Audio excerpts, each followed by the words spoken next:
Sabe, a gente quase nunca para pensar de onde vieram essas ideias que guiam tanto a nossa maneira de encarar o mundo, principalmente no que toca aos direitos individuais e ao papel do governo. E é nesse caminho que surge John Locke, um nome que passou a fazer sentido muito além do seu tempo. Ele não inventou tudo do zero, claro, mas foi como se tivesse colocado fundamentos firmes numa construção que ainda hoje estamos tentando terminar. Locke trouxe a noção de que existem direitos que a gente já nasce com, direitos esses que o governo deve proteger e não o contrário. Essa ideia, que parece tão natural para a gente hoje, na época foi uma revolução. Ela abriu espaço para questionar autoridades absolutas e pensar no indivíduo como centro da história. É curioso como essas ideias se espalharam e continuam ecoando, moldando debates e decisões. Então, entender Locke é meio que mergulhar na raiz do que chamamos de liberalismo moderno, esse legado que ainda mexe com a gente. John Locke nasce em 1632, na Inglaterra, e já entra num mundo que não está nada estável. Pense na Guerra Civil Inglesa, um verdadeiro choque entre quem queria manter o poder absoluto do rei e aqueles que buscavam uma forma de governo mais representativa. Imagina crescer no meio desse turbilhão, vendo tudo ao redor se transformar, disputas de poder, tensões sociais, não tinha como isso não mexer com a cabeça dele.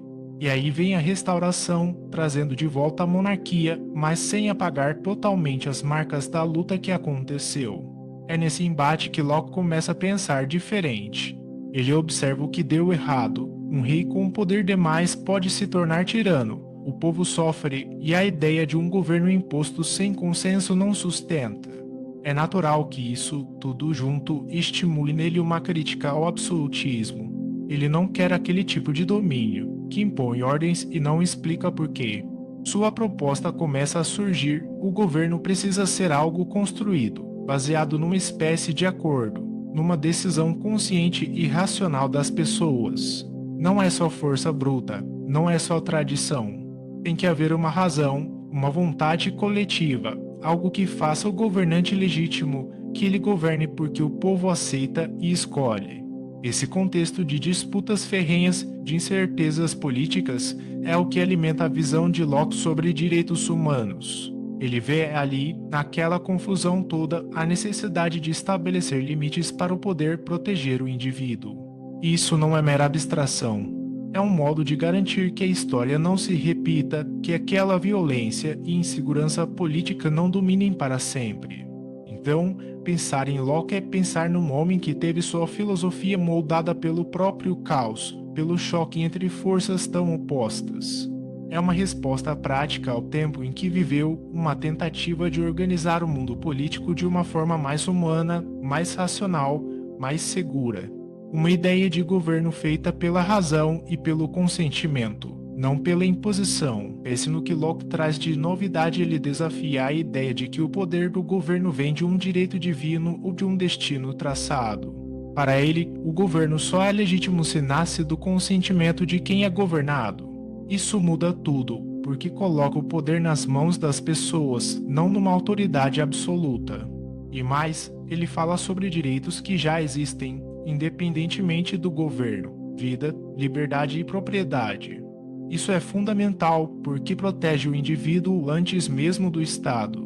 Depois, quando Locke fala sobre o entendimento humano, ele desmonta uma crença antiga, a de que nascemos com o conhecimento dentro de nós. Não, para ele, tudo o que sabemos vem da experiência. A gente aprende ao longo do tempo, a partir do que vivemos e percebemos. Ele até separa as ideias em simples e complexas, mostrando como a mente trabalha para construir o que entende do mundo. Isso já é uma base enorme para a forma como pensamos o conhecimento hoje. Não é só filosofia para filósofos. É um jeito de olhar a mente e o mundo que influenciou muita coisa depois. Esse olhar crítico sobre o saber e sobre o poder, ao mesmo tempo, é o que faz Locke tão significativo. É interessante pensar como as ideias de Locke, tão centrais para o que hoje entendemos como liberdade e direitos, não foram entregues de mão beijada para a sociedade. Na verdade, elas bateram em muita resistência. Não era só uma discordância qualquer, mas uma reação profunda, quase uma rejeição obstinada, principalmente vinda daquele grupo que gostava da ordem rígida, do poder absoluto, dos dogmas inflexíveis. Quando Locke falou em tolerância religiosa e nos direitos individuais, ele mexeu em um terreno sensível. Para aqueles que defendiam a ordem estabelecida, onde o poder era concentrado e a uniformidade de pensamento, quase uma regra, essa liberdade era vista como uma ameaça perigosa. Não era só uma ideia abstrata, era algo que podia desestabilizar estruturas, desafiar hierarquias. E isso provocava debates acalorados. E esses debates, muitas vezes, não ficaram só na fala ou no texto. Chegaram ao ponto da censura. A tentativa de silenciar Locke e suas ideias mostra o quanto elas incomodavam. Não era um conflito temporário, não desapareceu com o passar dos anos. Essa rejeição pegou carona em visões conservadoras que persistiram resistindo à mudança, mesmo depois do século XVIII. Então, pensar nas ideias de Locke é também pensar na luta, não esperada, mas real, para que essas ideias pudessem existir, circular, penetrar. Isso nos lembra que a liberdade de pensar e expressar ainda depende de vencer barreiras, muitas vezes erguidas pelo medo da mudança ou pela vontade de manter tudo do jeito que está. Questionar é um ato de resistência. Junte-se, deixe um like.